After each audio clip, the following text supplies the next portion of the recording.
All right, so this is Mrs. Fannie Lou Hammer. I'm just going to play a couple of pictures here for you. Testifying before Congress, rallying up with young people to inspire them to speak up. And let me pause here really quick. If we know the history of segregation and racial discrimination in the South, you must know that you really have to have the guts to speak up, not only as a Black person, but only as a female, right? It wasn't given back then in many countries, whether you're from Cameroon, you're from India. Back then, women were not even allowed to speak in public.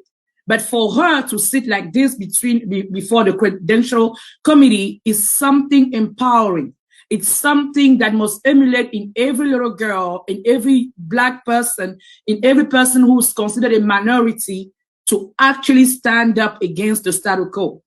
You can't just sit on your laurels. You can't just lay down and be like, okay, I am defeated. The system has won. There's nothing I can do to change what is happening in my community. Be inspired by Fannie Lou Hammer.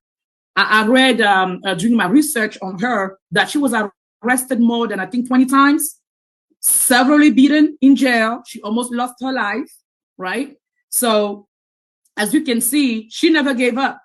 Anytime she got the opportunity to grab a mic, and she was always surrounded by young people, you will see her stepping up to the occasion, rising up to the occasion, to the point where the White House got scared.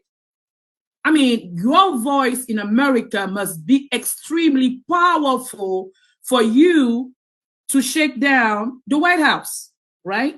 You really have to, the message that you are trying to bring across must really be that energetic, must really be that powerful, that ground shaking, that leaders of your country decide to shut your voice down, right? So I like to speak a lot on Fannie Lou Hammer as a community activist, because I also come from a country where women are not really welcome to speak publicly about political issues. Usually they tell us, those who are from Africa, that, oh, the women's place is in the kitchen to bear children and then shut up. But I learned from Fannie Lou Hammer that even though how can I put, not humanity, your oppressors take away your right to bear children, you don't stop. Even though you were beaten several times, you don't stop. Even though you were jailed several times, okay, I don't want to be going to jail, but you never know, you don't stop. You keep on going until leaders of your country, leaders of this world, they can hear you. So I say this not only because, again, we want to have educators that emulate more than just being that person that sits in fancy classrooms. Turn on your Blackboard or other devices that you may have to educate your young people.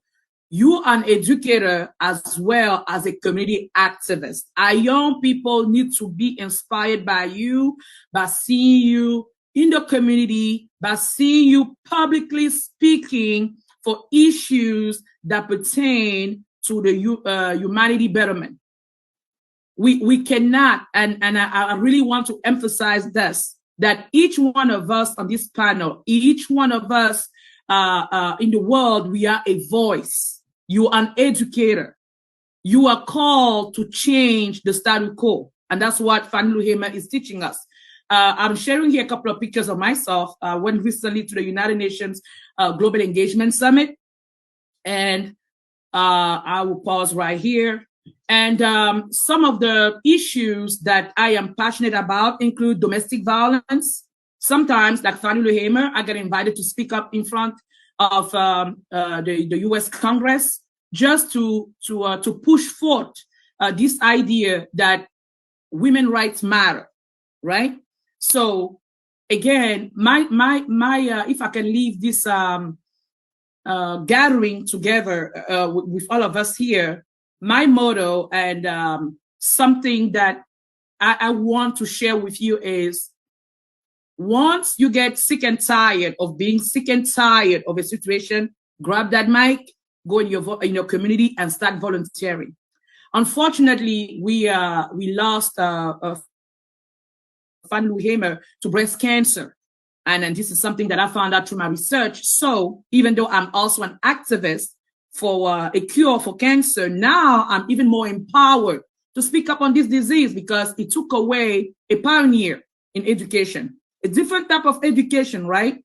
So if you meet me in the street and I'm wearing a pink afro hair, dressed up in pink, I am working for all the breast cancer survivors, including those who lost their lives to this horrible disease, which is we call her like our queen in activism, Fannie Lou Hammer. So if you have any questions, any emotional outbursts, it's okay sometimes to cry. I am here, and you're welcome to put your questions and your comments in the chat room.